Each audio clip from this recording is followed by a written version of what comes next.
주님이 물으신다. 6번째, 행복하십니까? 라고 하는 질문에 함께 말씀을 나눠보고자 합니다. 제가 연동교회 부임해서 첫 해는 정말 일정이 꽉 채워졌습니다. 약속도 많고 모임도 많고 예배 인도도 많았습니다. 정말 틈새가 없을 정도의 일정을 가지고 있었습니다. 그 가운데 저는 목회자이니 목회자의 정체성은 말씀을 준비하고 말씀을 전하는 것이라 그 꽉 찬 일정 가운데 비어있는 시간에는 무조건 사무실에 들어와서 말씀을 준비하고 말씀을 연구했습니다. 물론 지금도 그렇게 하고 있습니다.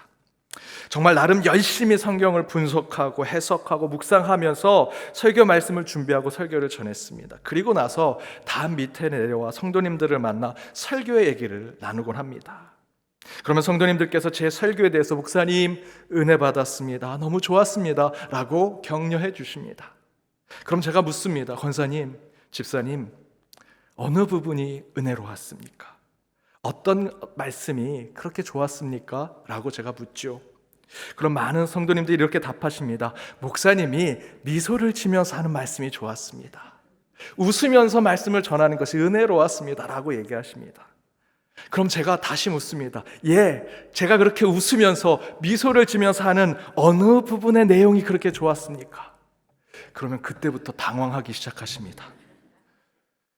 목사님 미소가 좋았고요, 웃으면서 말씀하신 게 좋지 내용이 뭐가 중요합니까? 제목이 뭐가 중요합니까?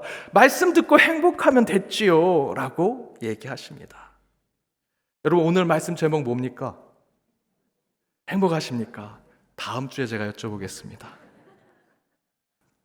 흑야라고 하는 책을 쓴 홀로코스트였던 유대인 엘리 위젤이 또 다른 책을 썼는데 그 책에 보면 유대인 랍비인 이즈하게라고 하는 랍비가 이런 말을 합니다.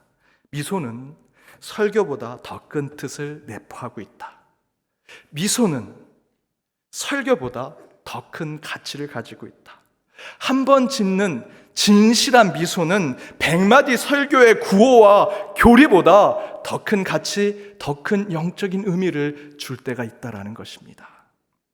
하나님의 말씀을 선포하는 것은 목사의 지적인 것을 자랑하거나 말솜씨를 뽐내는 것이 아니지요. 설교가 중요하지 않다는 걸 말씀드리는 것이 아닙니다. 설교의 중요한 목적이 무엇이냐, 설교가 우리 가운데 필요한 목적이 무엇이냐, 그것을 우리가 깨달아야 한다는 것이죠. 하나님의 말씀을 선포하는 것은 앞에 말씀드렸던 대로 설교자의 지적인 것이나 말씀씨를 자랑하는 것이 아닙니다. 이 목회자를 통해, 이 설교자라는 도구를 통해 하나님 나라에서 누릴 그 기쁨이 이 말씀 가운데 여러분에게 임하게 하는 것, 그것이 설교입니다. 그 설교는 하나님 나라의 기쁨을 누리게 하는 매우 중요한 영적 자극제라는 것이지요. 최근 제가 한 기독교 저널에서 설교에 대한 인터뷰를 했습니다. 그때 설교가의 정체성이 뭐라고 생각하십니까? 라는 질문에 제가 이렇게 대답했습니다. 성언, 운반, 일념. 하나님의 말씀을 운반하는 것, 하나님의 말씀을 전하는 것에 전념하는 것이 설교가입니다.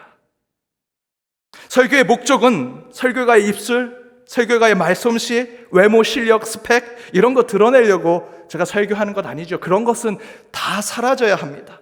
오직 하나님의 말씀이 성도들에게 전해질 때 그것이 진정한 설교요, 말씀의 강단이라고 할 수 있습니다. 그런데 여기서 최종적으로 설교의 중요한 목적이 있습니다. 그것은 바로 하나님의 말씀으로 여러분이 기쁨을 회복해야 하는 것입니다. 먼저는 이 말씀을 통해 하나님께 영광을 돌려야 하고요, 그 하늘에서 이 말씀을 통해 결단하는 자들의 그 모습을 보고 하나님이 기뻐하시면 그 기쁨이 그대로 이 말씀 가운데 여러분의 위에 임재하여 여러분이 그 말씀으로 또한 기쁨을 함께 누릴 수 있다는 것, 그것이 설교의 최종 목적이 되어야 한다는 것입니다. 그런데 잘 생각해 보면 설교만 그런 것이 아닙니다. 저와 여러분과 같은 크리스찬의 모든 삶의 목적, 우리 신앙의 목적은 다 기쁨과 행복이 되어야 합니다. 우리의 목표는 여러분 어떻게 기도할까 생각하시죠? 여러분, 기도의 목표가 무엇입니까? 얼마나 형이상학적이고 문학적으로 기도하는 것? 누군가가 기도할 때 하나님께서 얘 얼마나 문학적으로 기도할까, 형이상학적으로 기도할까, 그거 기대하시면서 기도 들으실까요? 아니요. 하나님 그러지 않으십니다.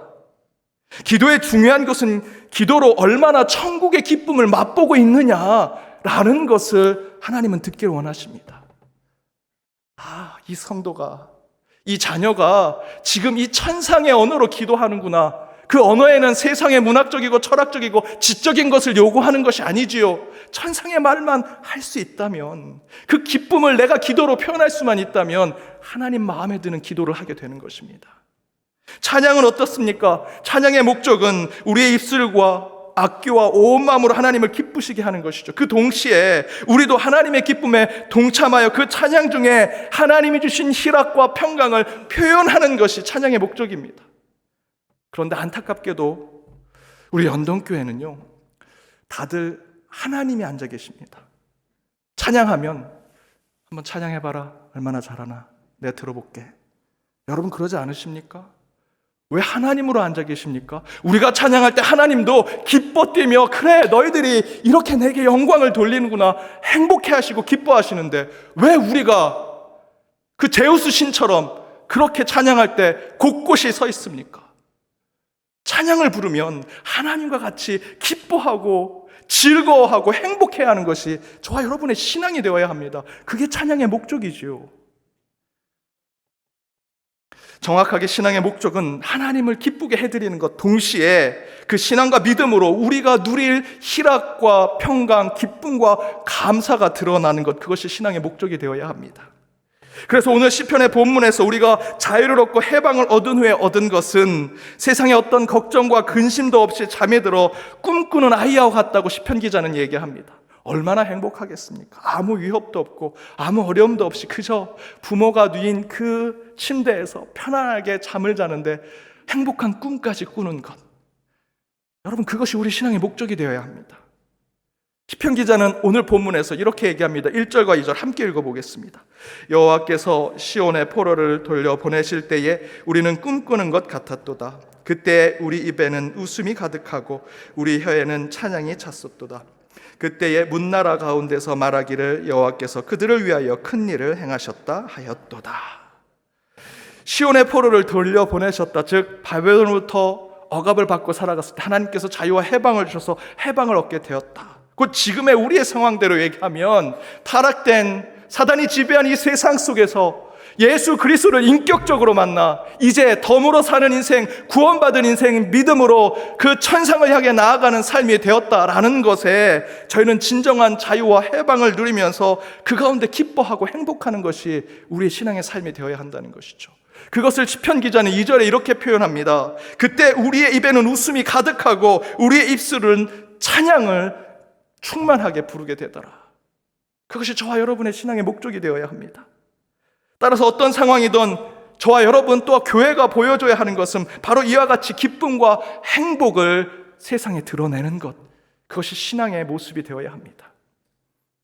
최근에 교회가 불신을 받는 단체가 된다라고 얘기하죠.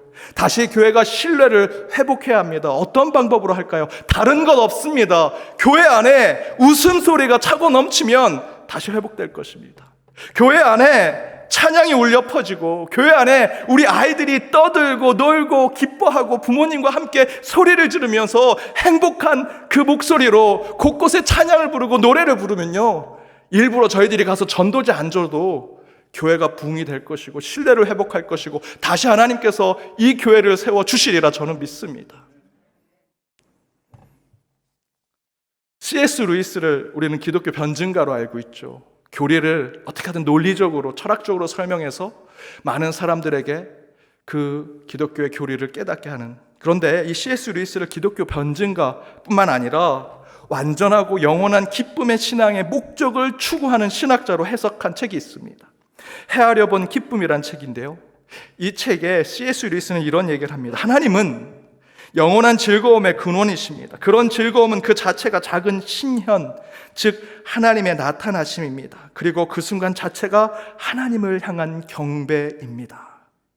여러분, 기쁨을 느끼게 될 때, 진정한 여러분의 심령 가운데 기쁨이 생기면 그게 하나님을 향한 경배가 된다는 것이죠. 그 이야기는 곧 기쁨 그 자체가 예배라는 것입니다. 행복을 느끼는 그 순간이 믿음의 삶을 확인하는 것이죠. 그러니까 C.S. 루이스는 하나님을 영화롭게 하는 것, 하나님께 예배를 드리는 것, 그와 함께 그로 인해서 우리가 우리의 삶 가운데 즐거워하는 것은 별개의 행동이 아니다라고 얘기합니다. 우리가 최근 들어서 교회에서 이런 얘기를 많이 하죠. 일상의 예배가 되어야 한다. 일상의 예배화. 예배당에서 형식을 갖추고 예배를 드리는 것뿐만 아니라 우리 일상의 삶, 여러분 가정과 일터의 삶이 예배가 되어야 된다는 표현입니다. 그런데 그런 강조의 핵심은 예배의 기쁨이 우리 삶에서도 동일하게 나타나야 한다는 것이죠. C.S. 루이스의 말대로 하나님께 영광 돌리는 것이 기쁨처럼 지금 느낀다면 여러분의 삶 속에서도, 여러분의 일상 속에서도, 여러분 가정과 일터에서도 그런 기쁨이 표현될 때 그것이 진정한 신앙의 모습이라는 것입니다. 만약 예수님께서 저와 여러분에게 오늘 말씀의 제목대로 행복하니? 주영아, 행복하니? 라고 물으신다면 저의 대답은 예배 때 목사님이 우리 옆에 있는 분들과 행복합니다 라고 얘기하십시오 라고 하는 그런 구호가 아니라 오직 예수 그리스도 때문에 제가 이 땅에서는 그저 죄인으로 지옥으로 갈 수밖에 없는 삶을 살았지만 예수 그리스도를 인격적으로 만나 이제 덤으로 사는 인생을 허락하신 것에 저는 일상의 삶의 순간순간마다 기쁨과 행복을 느낍니다 라고 고백하고 대답해야 한다는 것이죠. 그런 기쁨과 행복을 표현하는 것이, 그런 대답이 진정한 우리의 신앙이 되어야 하고 여러분의 삶, 여러분의 예배가 되어야 하는 것입니다. 유진 피터스 목사님은 기쁨의 향유는 지루함을 탈피하는 데 있지 아니하고 하나님의 사역에 흠뻑 빠져드는 데 있다라고 얘기합니다. 신앙에서의 기쁨은 지루하고 재미없는 삶을 벗어나는 것에 있지 않습니다. 현대 종교가 어떻게 되고 있습니까? 여러분, 현대 종교, 우리 기독교도 생각외로 많은 분들이 취미처럼 생각합니다. 종교 하나쯤은 있어야지. 지루한 일상, 교회 가면 사람도 만날 수 있고 특별한 찬양도 부를 수 있고 새로운 사람들도 교제할 수 있고, 교회가 취미가 됐습니다. 지루한 일상을 탈피하는 하나의 대상이 되고 말았습니다. 그러나 진정한 신앙의 기쁨은 여러분 하나님의 생각을 공유하는 것입니다. 하나님의 일에 열정을 다하여 내 모습을, 내 생명을 다 내려놓고 뛰어드는 것이고요, 하나님의 계획에 참여하고 동참하는 곳, 그 가운데 진정한 기쁨과 행복이 있는 것입니다. 하지만 그 가운데 저와 여러분이 의심하고 의구심을 가질 수 있죠. 목사님, 세상은 그렇게 호락호락하지 않습니다. 그렇게 웃고 즐거워하고 미소 지을 만한 일들이 그리 많지 않습니다. 세상 말에 웃으면 복이 와요. 예전에 이런 프로그램도 있었죠. 웃으면 복이 와요 라는 말이 요즘엔 맞지 않습니다. 복이 와야 웃는 것입니다. 이게 요즘 세상이라는 거죠.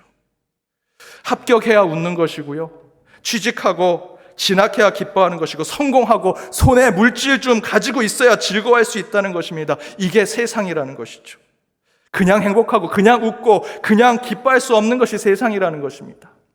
하지만 우리 크리스찬들은, 하나님을 믿는 자들은 그럼에도 불구하고 여러분 기뻐하셔야 합니다. 행복하셔야 합니다. 하나님은 인간을 창조하실 때 기쁨과 행복을 전제로 창조하셨습니다. 창세기 1장 31절에 보면 하나님께서 인간을 포함한 모든 만물을 창조하시고 이렇게 말씀하십니다. 하나님이 지으신 모든 것을 보시니 보시기에 심히 좋았더라. 저와 여러분의 모습을 보면 하나님이, 야, 참 너의 모습은 좋다. 내가 너를 창조했는데 참 기쁘다, 행복하다. 우리 스스로는 우리 스스로를 너무 비하해서 나는 왜 이렇게 생겼지? 나는 왜 이거밖에 없지? 나는 이렇게 못났지? 라고 하지만 하나님은 우리를 창조하실 때 심히 보기에 좋았다라고 표현하십니다. 이 이야기는 곧 하나님이 창조하셨던 태초의 모든 것에는 하나님의 기쁨, 하나님의 만족이 다 깃들어 있는 것입니다. 여러분 모두가 그렇습니다. 물론 인류 타락 이후에 우리는 슬픔과 고통, 때로는 편견과 선입견을 가진 그런 것을 가지고 경험한 존재가 되었지만, 저와 여러분의 창조의 전제는 태초에 하나님이 천지를 창조하실 때 기쁨의 존재로, 행복의 존재로 저와 여러분을 창조하셨다는 것이죠. 그렇다면 저와 여러분이 추구해야 할 인간의 방향성은 기쁨이 되어야 합니다. 행복이 되어야 합니다. 특별히 하나님을 믿는 자들은 내가 지금의 삶이 진흙탕과 같은 고통과 아픔의 길을 걸을지라도 우리는 늘 기쁘고 행복을 추구하는 신앙의 삶을 살아야 한다는 것이죠. 하지만 그런 기쁨의 존재로 사는 것이 이 어려운 세상 가운데 우리는 어떻게 태초에 그 에덴 동산에서 하나님이 우리를 기쁨을 누릴 존재로 창조하셨던 그때로, 그 정체성으로 회복할 수 있는 신앙을 가질 수 있을까? 저는 그 유일한 방법은 우리가 함께 해야 한다는 것입니다. 우리는 함께 할 때 행복을 누릴 수 있고 기쁨을 누릴 수 있다. 함께 기뻐할 때 우리는 태초에 하나님이 기쁨을 주신 것을 회복할 수 있다는 것입니다. 여러분, 하나님은 삼위의 하나님이시죠. 세 분의 하나님이, 성부, 성자, 성령의 하나님이 함께 있는 삼위일체 하나님이십니다. 하나님도 함께 하실 때 완성되고 완전하십니다. 그 가운데 기쁨이 있죠.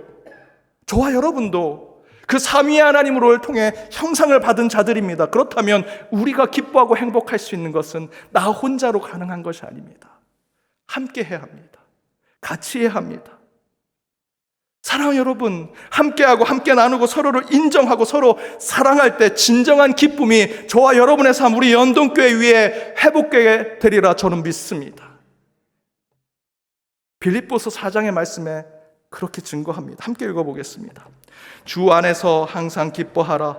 내가 다시 말하노니 기뻐하라. 너희 관용을 모든 사람에게 알게 하라. 주께서 가까우시니라. 빌립보서의 주제 말씀입니다. 기뻐하라. 내가 다시 말하노니 기뻐하라. 그런데 빌립보서의 특징 가운데 두 가지 특징이 있는데요, 굉장히 모순적인 겁니다. 첫 번째는 바울의 옥중서신입니다. 바울이 감옥에서 쓴 편지입니다. 그런데 이 편지의 주제가 뭔지 아십니까? 기쁨입니다. 그래서 기쁨의 서신이라고 부르지요. 이 두 표현은 모순됩니다. 감옥에 있는 바울이 기쁨을 빌립보 교회에 전합니다. 아니, 거꾸로 돼야 되지 않습니까? 감옥에 있는 바울에게 빌립보 교회에 있는 성도들이 감옥에 있지만 힘들고 괴롭지만 저희들이 기쁨을 전합니다. 그 편지를 보내죠. 근데 거꾸로 됐습니다. 감옥에 있는 바울이 너무 기쁘고 행복한 것을 빌립보 교회에 전하고 있는 편지가 빌립보서입니다. 저 같으면 감옥에 있지만 내가 사도인데 나 이런 잘못 없어, 변명의 편지를 보내겠습니다. 아니면 내가 이 감옥의 고초와 고난을 당하고 있지만 그래도 사도니 의롭게 잘 지내고 있습니다 라는 편지를 쓸 것 같습니다. 그런데 바울은 그렇지 않습니다. 감옥이 어떤 것입니까? 모든 자유가 다 강제적으로, 합법적인 이유로 다 강제로 다 중지된 상태지요. 자유를 누릴 수 없는 곳입니다. 자유가 없어지면 인간은요, 기뻐할 수 없는 존재가 되는데 바울은요, 그 옥에 갇혔는데 그곳에 진정한 기쁨을 누립니다. 그리고 그것을 주체할 수 없어서 빌립보 교회에 편지까지 보냈습니다. 그것이 빌립보서 곳곳에 나옵니다.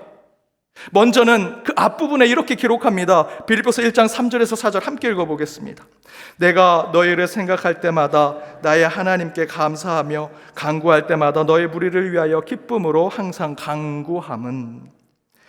그냥 빌립보 교회만 생각하면 바울은 기쁘다는 것입니다. 여러분, 이게 진짜 기쁨 아니겠습니까? 뭔가 내가 받고 조건이 있고 어떤 소유가 있어서 걔네들이 나 이런 거 해주니까 내가 기쁨을 표현해, 이게 아닙니다. 그냥 빌립보 교회만 생각하면 내가 기쁘다라고 표현하는 거. 내가 너희를 생각할 때마다, 너희가 생각만 해도 나는 기뻐. 또한 2장 17절에서 18절에 이렇게 기록합니다. 우리 함께 읽어보겠습니다. 만일 너의 믿음의 재물과 섬김 위에 내가 나를 전제로 드릴지라도 나는 기뻐하고 너의 무리와 함께 기뻐하리니 이와 같이 너희도 기뻐하고 나와 함께 기뻐하라.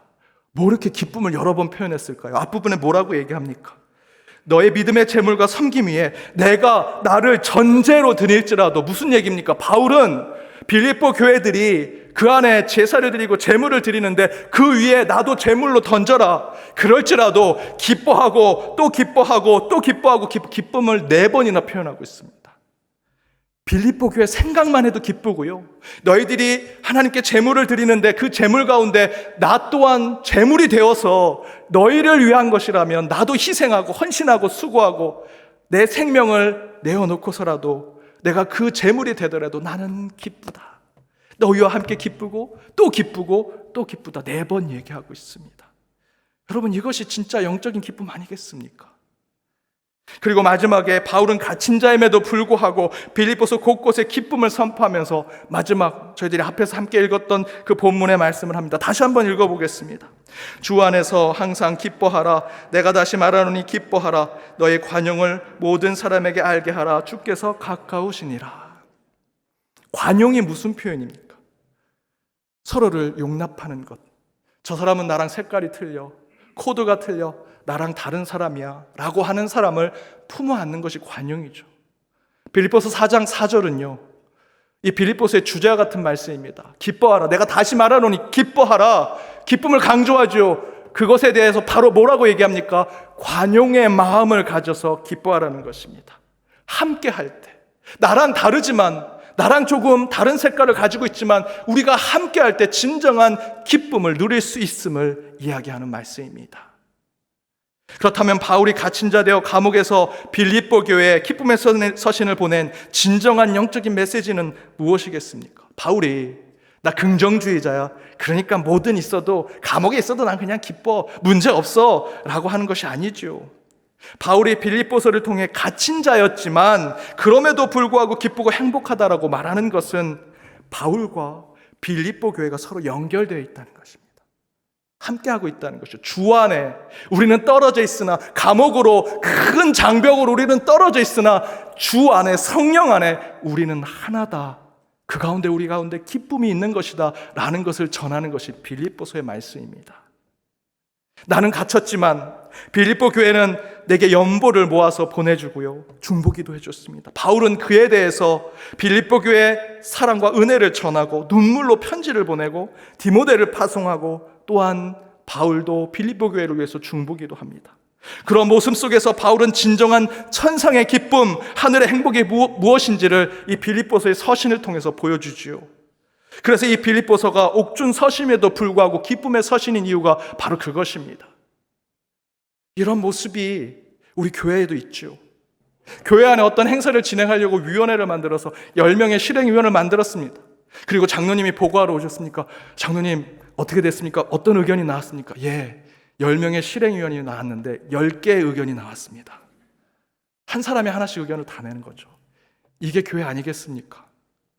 그런데 그렇게 여러분의 모습 지금 이렇게 둘러보십시오. 여러분 다 다른 퍼즐과 같은 모습입니다. 이 퍼즐을 교회 공동체가 하나씩 맞춰서 끼죠. 예, 두통약도 먹고요. 저 두통약 먹습니다.